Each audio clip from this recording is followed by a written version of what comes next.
Welcome everyone. We're here at Barracks Games in Maryland, and I'm Ed Beach, the lead designer of Civ 6, and I'm Anton Stringer. I'm a designer on Civ 6.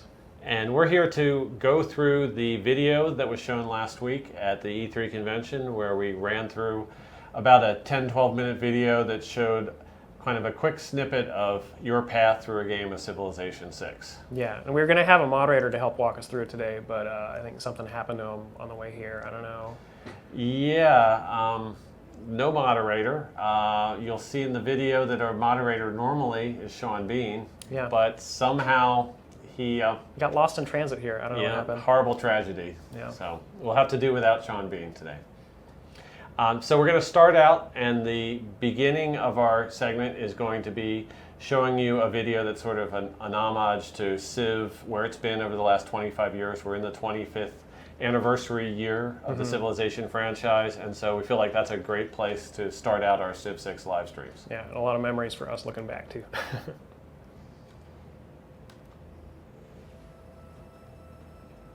In the beginning, the earth was without form and void. The sun shone upon the sleeping earth. Into this swirling maelstrom of fire, air, and water, the first stirrings of life appeared. The seeds of life grew and strengthened, spread and diversified. Now it required but one more ingredient. A great leader. To unite the quarreling tribes, to harness the power of the land, to build a legacy that would stand the test of time. A civilization.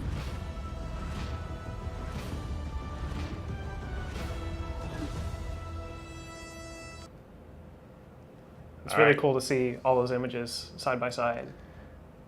So Anton, which Civ game did you get a Civ addiction started with? Yeah, so I started with Civilization 3. I was in high school, and my parents were out of town, so I stayed at a friend's house, and me and the friend, we played Civ 3 Hot Seat. And we never got very far. We were always tactically planning ahead, and then my parents got back in town, so we never got to finish the game. But Civ 3 was my first Civ game. And then if you go back a little bit further, Alpha Centauri was actually the first 4X game that I played. So both for Axis things, so it's pretty cool to be working on 6. Yeah, and Civ 3 was also the one that I dove into heavily first. And that was when I was working on the Civ 3 Conquest expansion. I did some design work, some production work, a lot of different hats that I wore on that project. But that was a really great way to get deeply immersed in how a Civ game's put together real quickly. So yeah. One of my favorite strategies back then, which I found out later on the internet, was called forward settling, is to, I'd take my Civ 3 settler out. I would scout out, find out where the AI players were, and as soon as I found their borders, I would send a settler right behind and settle and try to build my own territory as a choke point so that they couldn't get past. But sometimes my culture wouldn't expand fast enough, and my borders would have holes in them, and so they would try to settle back into my lands. I was like, no, I drew a line here. I don't want you back here. These are my lands. So that's when I would have grounds for war. Hopefully the AI had a little problem with your forward settling. So. Yeah, they did. Yeah. Okay, well, we're going to start walking through the video. Like I was mentioning before, this walks you very quickly through sort of a quick snapshot of a Civilization 6 game.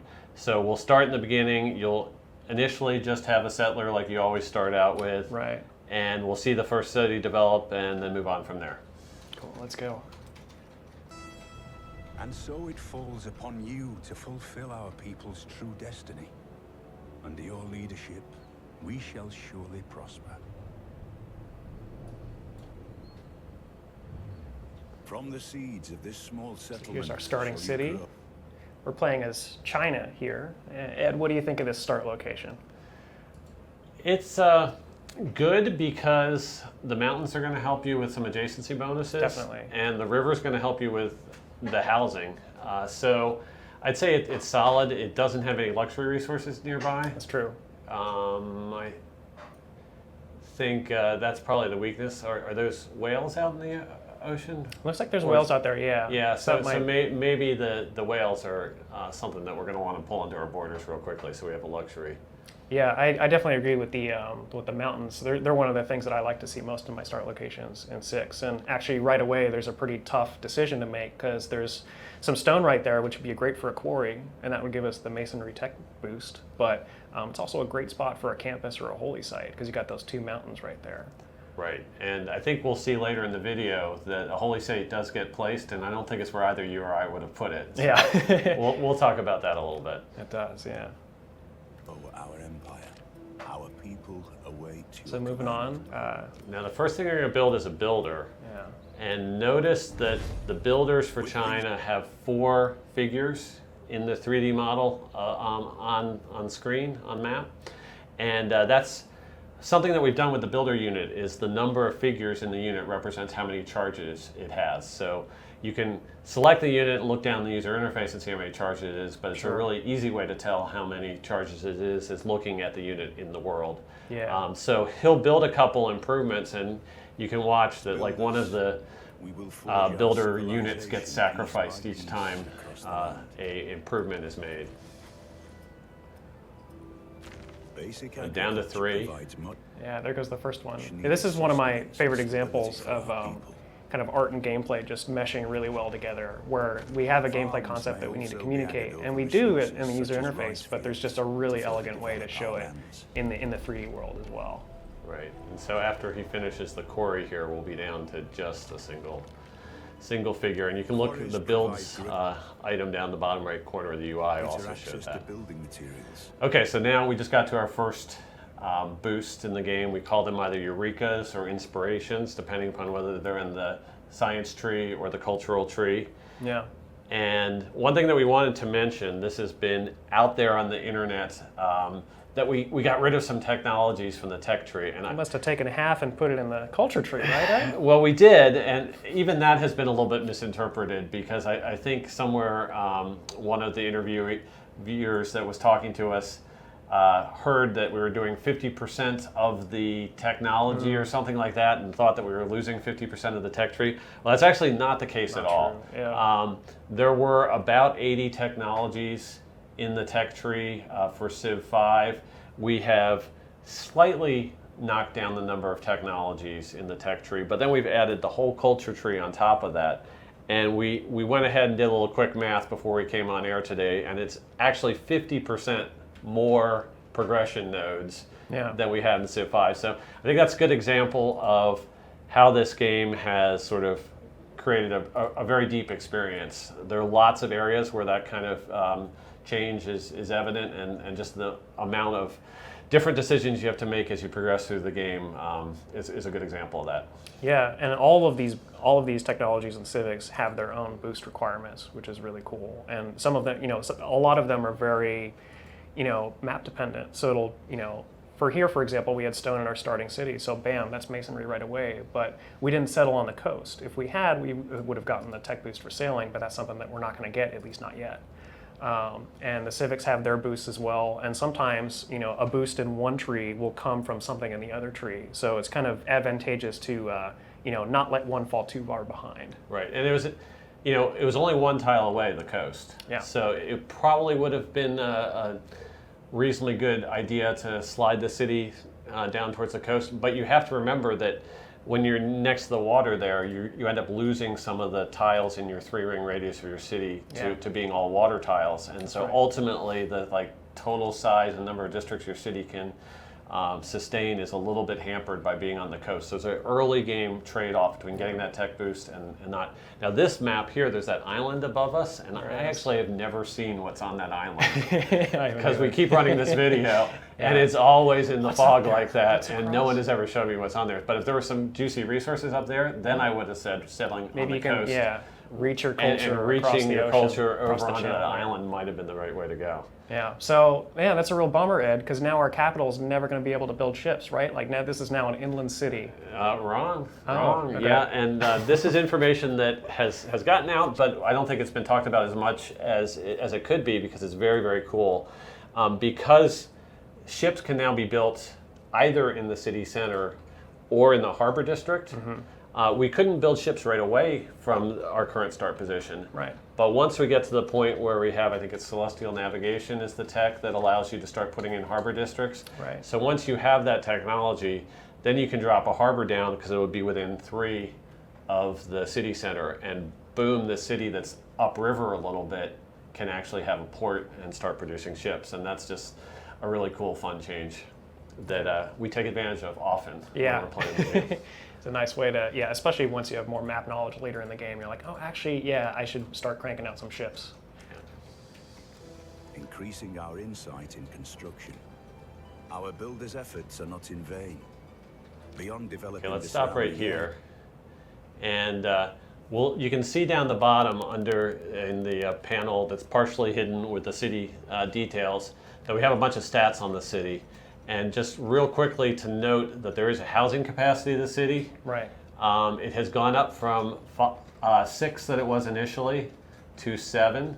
It's been through a couple of balance passes, Yeah, that's kind of thing that we're still tweaking exactly how those numbers are. But so there's like tons of room for this city to add population right now. The 7 sort of serves as a pop cap for the city based on how much housing is there. You get some housing from water, you get housing from buildings like granaries and so forth. Yeah. We haven't really given out all the details on that because we are still balancing it, but we'll be sharing that information soon. Yeah.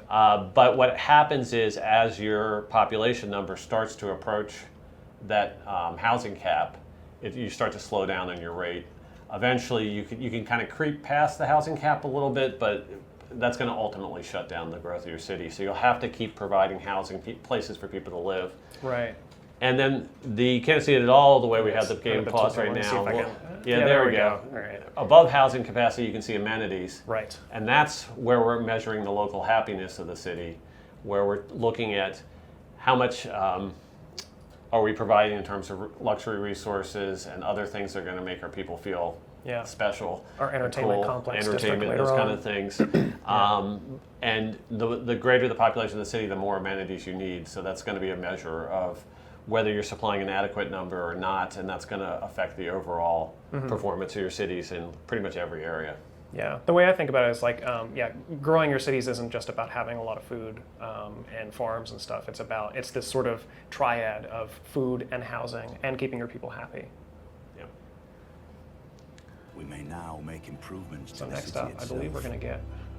Oh yeah, we're building a granary in the city center here. So Advancements such as all the buildings in the game go inside districts, and your city center counts as one of those districts. So here we're building our granary and our monument there to kind of some of our early game buildings to get our food and our culture off the ground. Better the lives of We wanted you to have a few buildings to build without we are having now to put a ready to district in expand place. our reach beyond our borders. And now we've created a new settler. So if I were playing this game, I feel like I'd maybe, depending on where I've scouted, like I might send them to the south. We don't have embarking yet, so I wouldn't send him to that island, and I'd want to scout it first anyway. I wouldn't send him all by himself like I showed in the video. I watched this video and I'm slightly terrified. My Civ sense tingled as well. Yeah, I was like, wait, that guy is barbarian meat.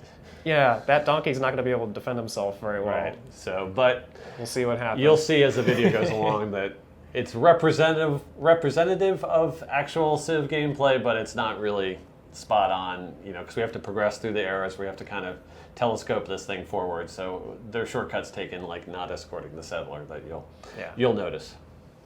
These brave settlers are ready to carry our culture into the unknown. The lands before us are filled with untold resources and dangers. And it looks like now they're going to make the decision to go ahead and settle on the sea, which is going to unlock that nice sailing tech boost, which is a nice way to go. They're not going to have as much fresh water being on a salty body of water as if they had settled up on the river there. Right. So I might have settled up on the river and waited for the harbor to get the sailing going, but there's ways to get the fresh water later in the game as well. They do have 2 water resources here, so I think this is a reasonable decision to settle here. Already plan on how they may rule the waves.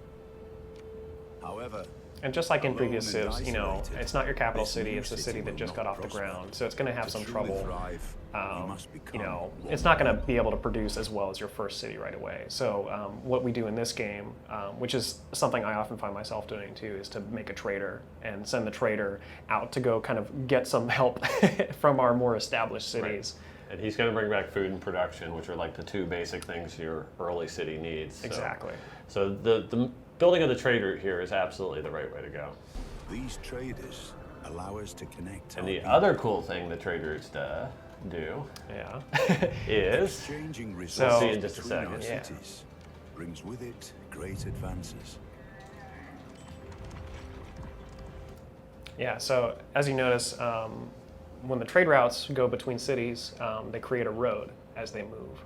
And that's going to give you movement bonuses. The movement bonuses get better, you know, the later in the game you are. So, you know, that hill, for example, that you just went over, normally our military units would have a tough time getting over the hill. It'd take them, you know, a turn or more. But since there's a road there, they're going to be able to whiz through that really quickly. So this would be a great kind of defensive move even of keeping our cities connected. Like if our capital's under attack, we can send troops from this city and vice versa. You also create roads to your neighbors that you trade with that belong to other players. So, you know, I like to think of establishing a trade route as kind of like a measure of trust. You know, like if I'm deciding to trade with you and we're both in the same game, you know, I'm making a road to you, I'm giving you some money out of this, I'm getting some money too. And, you know, but if things go south, you could use those roads to come and invade me. Yeah. So you really got to be careful, not just with the economy, but with kind of your military strategy. Like, how am I going to lay out my roads? I really like this, though, because I kept finding in Civ 5 where you had to pay the maintenance on roads wherever they were. There was just very little incentive to push out from your empire and hook up to the neighbors. Right. There was a city-state quest that would get you to do it, but it was kind of annoying. And that was just the city-states. Yeah. It was like the other major empires were always sort of disconnected from you, and you Right. had very little incentive to ever connect those. And now you kind of can't avoid it. It just sort of happens naturally, and it just feels good.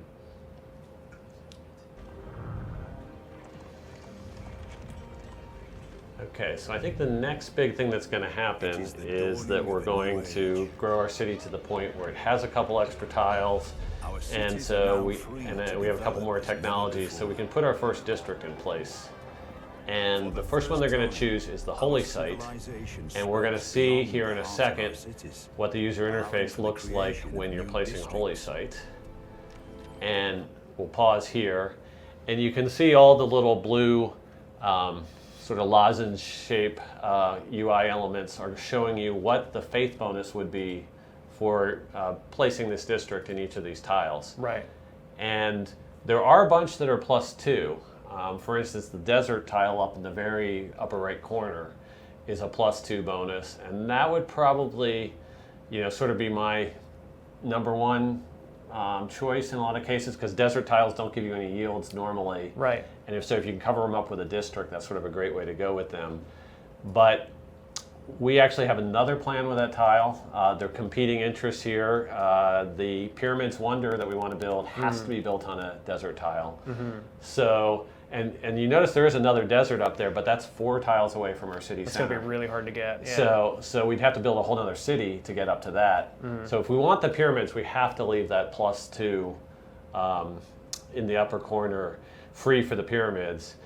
And so initially I looked at what was done in the video and I was like, they missed their +2 bonus. They only put it on a +1. This was a horrible choice. But I think given where all the +2s are, the fact that you'd have to remove your quarry to get rid of another one, and that's a pretty nice grassland tile on the coast that has a lot of good uses. It does, yeah. You know, for instance, if you put the pyramids up there in the desert, you could use the grassland next to it for a theater district. Theater districts get bonuses for being next to wonders. Right. So they're actually going to end up putting the Holy Site down towards their other city on just a +1 faith tile, but I can kind of see why they did it. Yeah, there's no wrong decision. There's just many different, you know, priorities that are competing, which is the best part about the districts and the wonders placement. Right.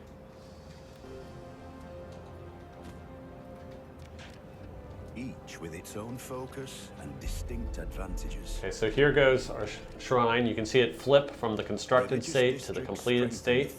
And once it's in the completed state, you can build the first level building, which is our shrine. So Holy Site District gets a shrine added. Later in the game, I think we'll see another view of it with this next building on it, which is the temple. Right. So that's sort of how the progression goes. Most of the districts have slots for 3 different building upgrades over the course of the game. Right. One of my favorite visual touches, probably in the game so far, is just so perfect, is you have some little doves flying around the holy site. It just really gives it some nice flavor. And you can hear them too when you zoom in. And faith in general, that resource is always depicted by the white color, so you can see that the buildings in that district share that color scheme and also are all sort of color-coded white as well. Exactly.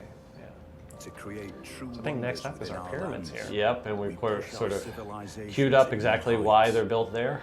And they jumped right from placing it to we're all done, so there were probably 20 turns that got skipped there, but here we're seeing the animation of what it looks like. Yeah. This is about half built right now where we paused the game, and so that's what you would see on that tile. If it was taking 20 turns to build it and you were only 10 turns done, you would see the 50% progress. So that's cool. You can kind of bring your army up against someone else's city, and they have a couple wonders that are under construction. You sort of gauge exactly how close to being done they are based on what the on-map graphic looks like. Yeah. One of the reasons I wanted to pause here too is the way the pyramids are constructed in the video here. We actually did a little bit of research on this, what's called the internal ramp theory for the Egyptian pyramids. I didn't know what the name of it was, but yeah. Yeah, I made sure to look it up right before the stream again, just so I was sure. But we were actually going back and forth on with the artists about how to show this thing. And there's this theory by several archaeologists, and there's some evidence to support it, that they had these sort of internal ramps within the pyramid that, even with modern day technology, are kind of hard to find. Just because it's so big, and that's what they used to deconstruct. So like all the attention to historical detail is there. Even though the pyramids look very stylized, and we're building them as the Emperor of China, there's still a lot of details. They're not in the right layout. That was because we had to fit. We wanted them to look grand, and we wanted multiple pyramids. They've always been called the pyramids, and we always just showed a single graphic of a single pyramid. So we decided better to have more than one of them and sort of distort their layout a little bit. Yeah. Than just to have a single pyramid, and so not perfect in terms of layout, but we really like what the building animation team put together for us here. And especially with a whole tile to work with, we can show a lot more detail than we did, for example, in Civ 5. Yeah. And that we are capable of true wonders.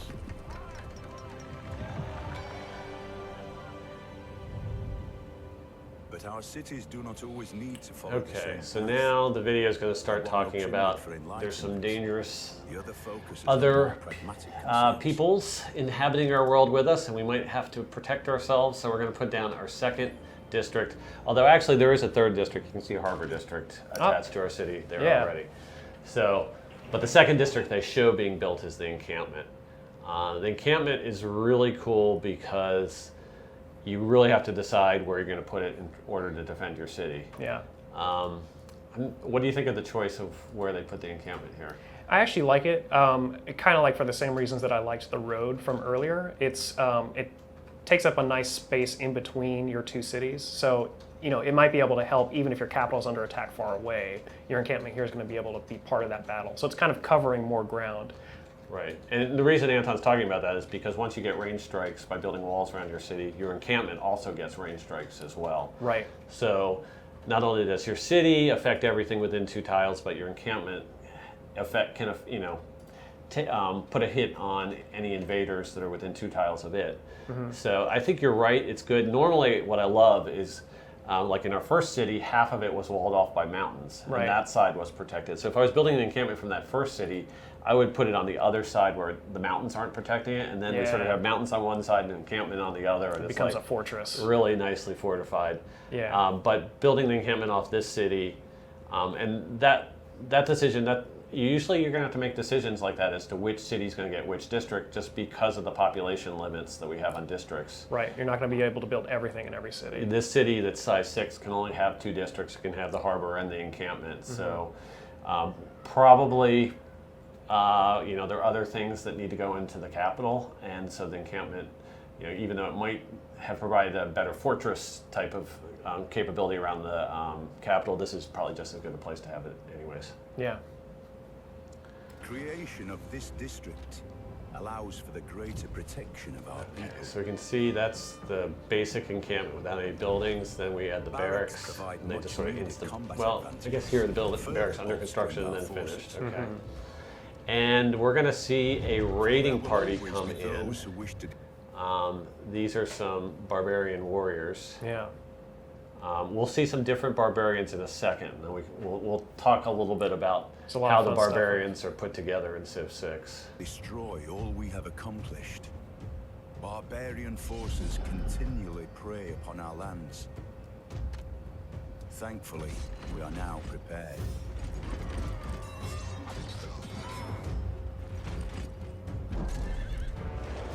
Okay, so let's pause here. Now this is a barbarian horse archer.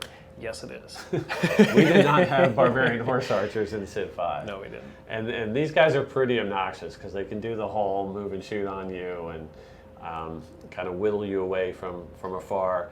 Now the way barbarians work is, we've talked a little bit about how barbarian scouts work in some of the other live streams and interviews that we've done about how they kind of figure out where your cities are and then come back and report. Right. Once they report back to the camp, then the camp decides that it's going to put together a raiding party. And we actually have 3 different types of raiding parties depending upon where the camp's located. So you want to go through that real quick? Yeah, sure. So there are, I guess, what I call like the melee camps, the kind of standard what you might expect from a game like Civ 5, where they come up.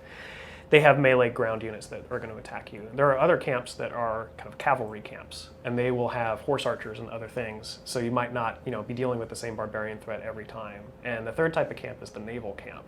So they'll come raiding up your coast, which can be a real pain. And it's interesting because the way we set it up is, in order to get a horse barbarian camp, there has to be a horse resource somewhere on the map within a proximity of them. So Right. So if kind it's sort of themed like to where the they're natural steppe, that kind of Central Asian area where it's like big open grounds and lots of horse resources there, Yeah. the barbarians coming from that area will naturally be more likely to be a horse camp than one of the other types. Yeah. So even the barbarians, not just the civs, will kind of be a little map dependent and a little bit different every time. Right.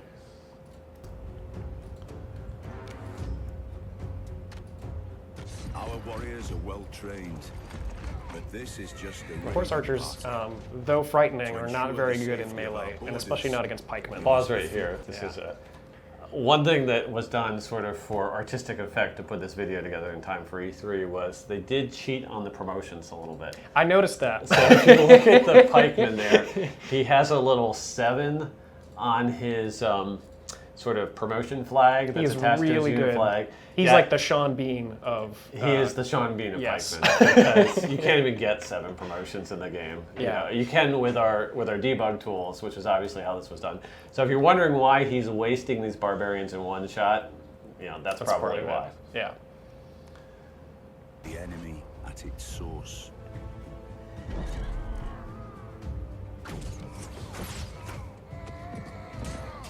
This actually looks like a nice city spot. It's got some marble, it's got some wheat. You've looked ahead in this video. Maybe. I might be setting us up for something. Yeah.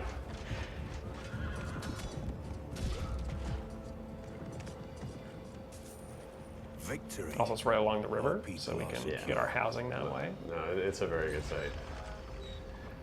And upon And those once boom, untamed we're going to take grounds, advantage of it. our Yes. civilization It turns grows. out it's a good thing that we went ahead and settled here when we did, because we're going to finally see what a new age neighboring is sim upon looks us, like and here we in find just a second. ourselves but one part of a larger world. We are no longer alone. Welcome to the United States of America. If you conduct yourself well, So here we have the Americans, led by Teddy Roosevelt. We've kind of already done a lot on what America's Civ is and how it's set up. So there was a video just on America that went out, I think, last week. Right. So we explained the different unique units and so forth. I think the one thing we wanted to make sure we mentioned today is America has 2 unique units, both the Rough Rider and the P-51 fighter. And that's really unusual. Yeah. That's not something you'll see very often. There are a couple more civs that have that same configuration. where we took a unique unit that was particularly tied to the leader for that civ, Right. and decided that's going to be part of the leaders era related bonus, so that it would just seemed really appropriate for Teddy to have Rough Riders. So you'll see a couple more civs like that, but don't get used to 2 unique units. It's far more common just to have one with a civilization. Exactly. Consider us friends.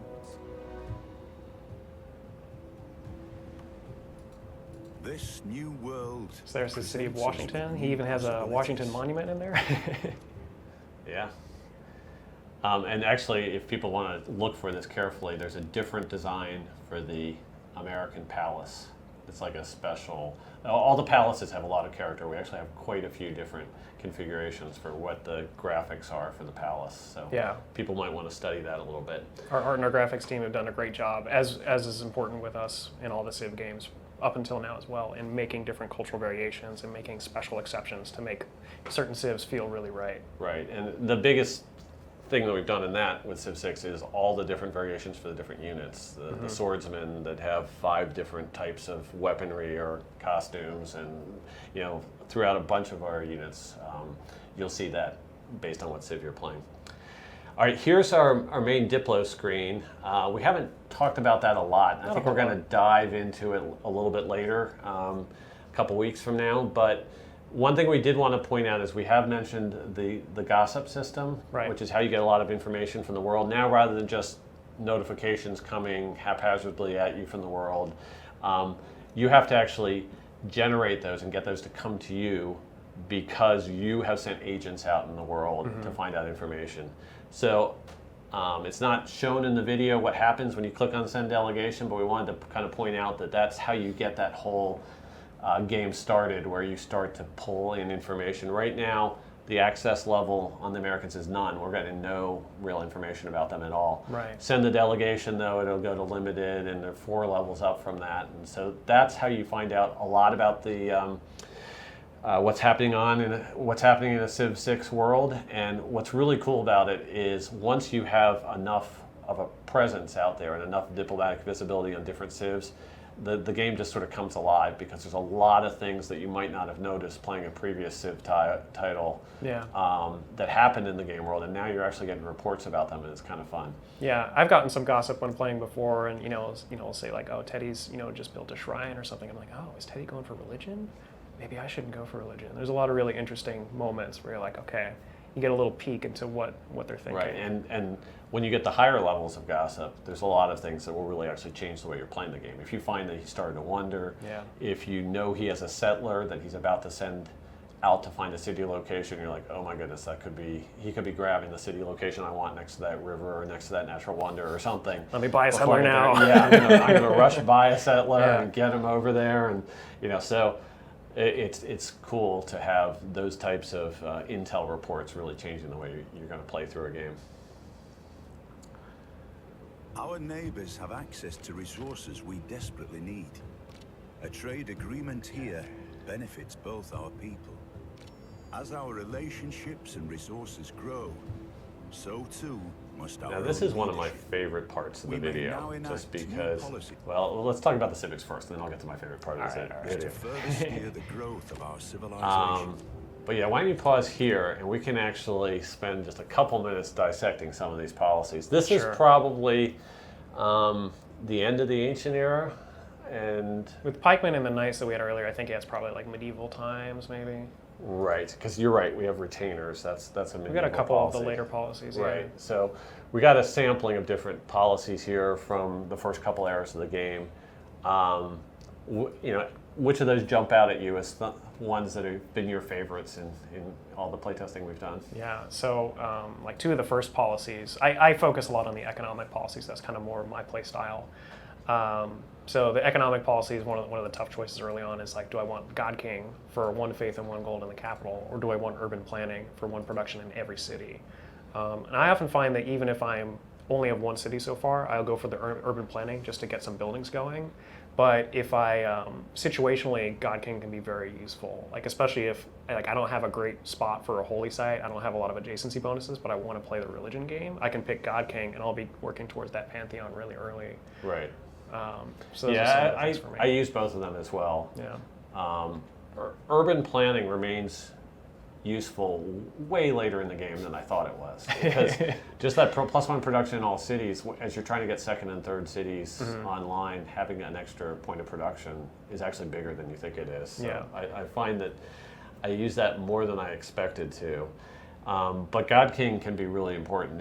If there's like a religious city-state nearby and you can get some faith out of interacting with them, Right. then maybe you don't need God King. If you're playing as a Civ where a religion is not a particularly important part of some of your bonuses, maybe you can skip it. But if you need to beeline to a religion, I like having that option there to get the faith going right away. For sure, yeah. I also kind of like you don't get a diplomatic policy slot right away, but once you unlock your first government, as we have here, or your first advanced government, I should say, there's this choice between charismatic leader and diplomatic league, and those are kind of both also situationally useful. The league one will, if you're by a lot of city-states, you start sending envoys to them. It lets you count your first envoy as double, which is very useful kind of early in the game. But once you've kind of explored your city-states and stuff, I usually switch back to charismatic leader to kind of get more of a generalized bonus. Right. And Revelation, we have to mention that's a really important policy, because also with the religion game, that's how you rush to the religion game. Yeah. And you can actually slot that in and start getting great profit points even before you finished your holy site. You really need the holy site to found the religion, but you do. But if you plan ahead, yeah, Revelation can really accelerate you there. So getting to a government that has a wildcard slot pretty early is an important move. Or if you manage no to matter get a what you're doing. wildcard slot in some other way. Yeah, how would that happen? We don't know. That would be an interesting idea, though, wouldn't it? Yeah. Okay. All right, let's keep going. So this coming up after we finish selecting our policy slate for our government is going to be the part of the video that I really like. And what I like about it is it does a really good job of telescoping through time, using our time of day system in actually a way that you can't really do directly in game because it's so accelerated. But it starts out with a movie here. Right after we build the amphitheater, then the Great Library comes online, and then it rolls right from the Great Library into this whole sort of montage of fast forwarding. fast forwarding through time. So there's just so many good examples of what the game world and the graphics look like with the evening and early morning and even nighttime graphic settings. Yeah. Just before that, I want to pause here and just point out, you guys probably have already heard this, but like this is the Great Library as it's being built in our city. Like, the bottom left corner, you can see the amphitheater that we just built. Above it, you can see the campus and the library. Not so great now by comparison. And the lake, the oasis there in the background, you can see the shine of the sun as the time of day is advancing, which is just beautiful.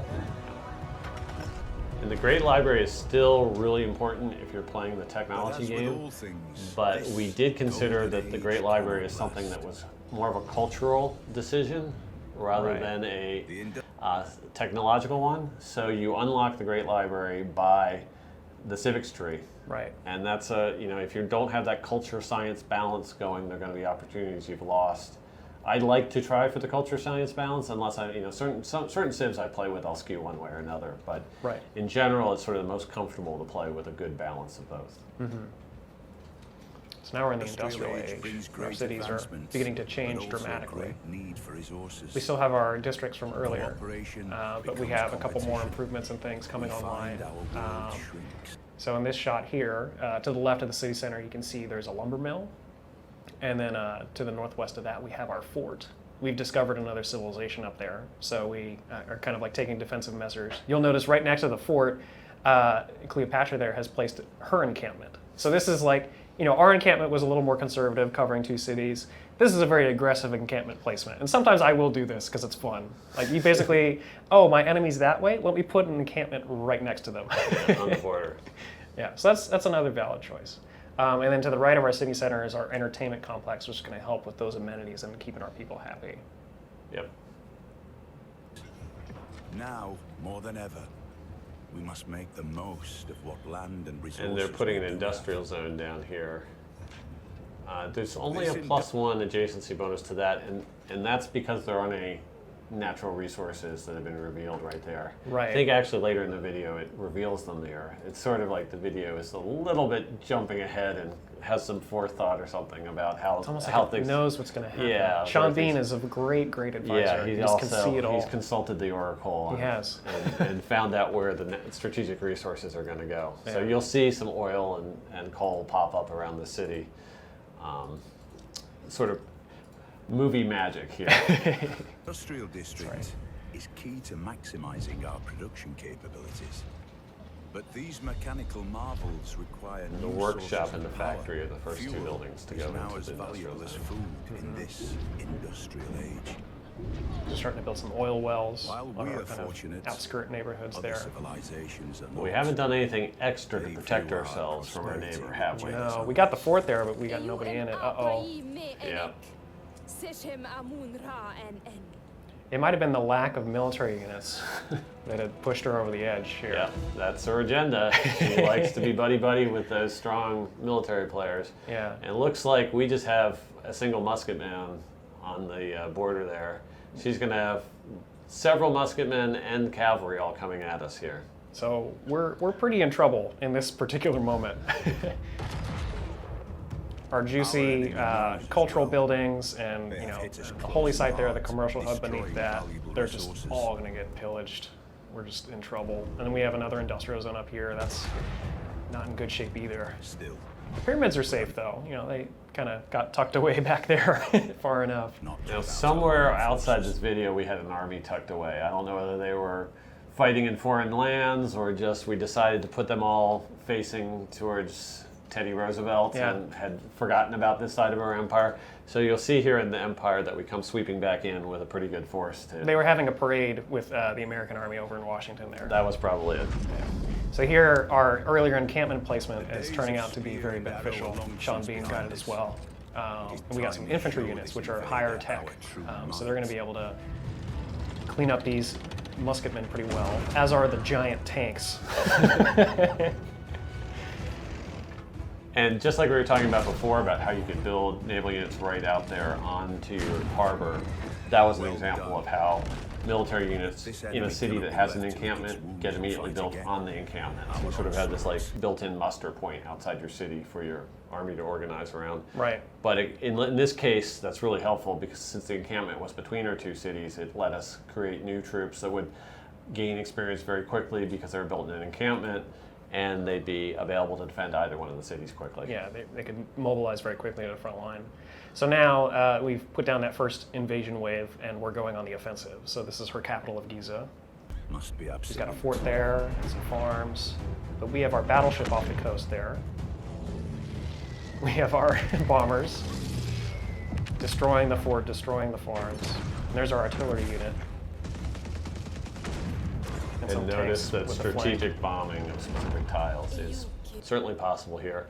And then Cleopatra, she's going to come back in here and tell us that everything's lost, that she's going to surrender to us. But do notice that she is speaking ancient Coptic here. So the team that we've been working with to get voice actors and voice actresses who can speak a whole bunch of different, sometimes very obscure languages. Sometimes it's been challenging. But they've done a great job of getting selections and voice actors who can pull that off to work with us.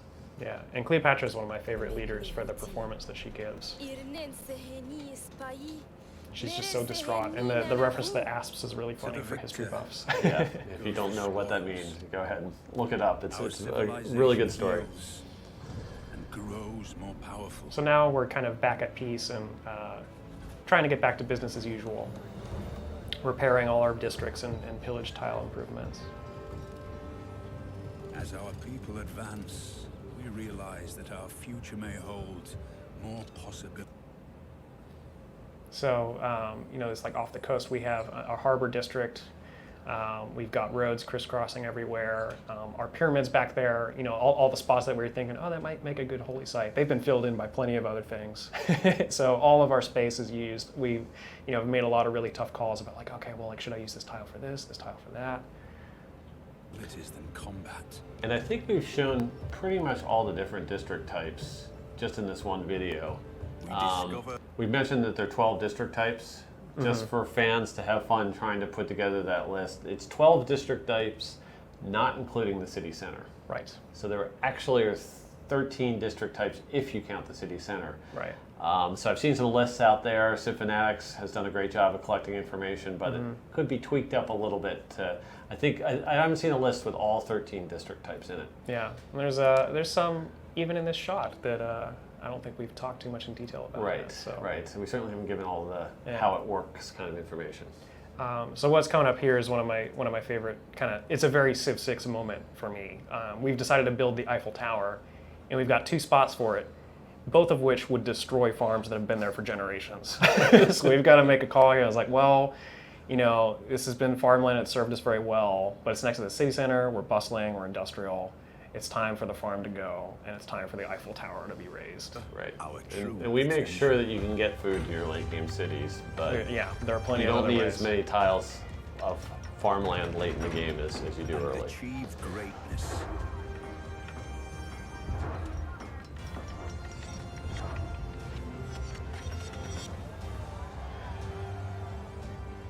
All right.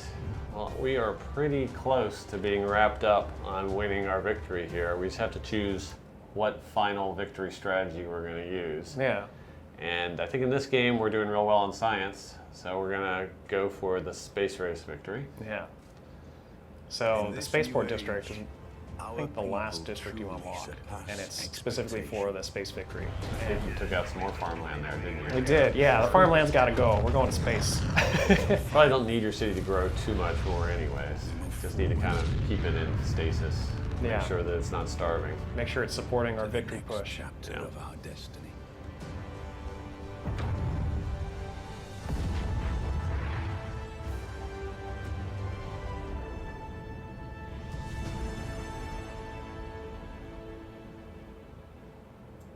All right.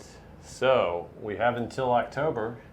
So we're going to have to fill some of that time with more live streams, I think. I think we will, yeah. So you guys will see us back again periodically between now and October. We really thank you all for joining us today.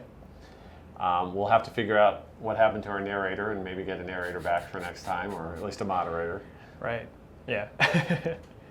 But it's been fun, and we'll talk to you guys soon. Thanks.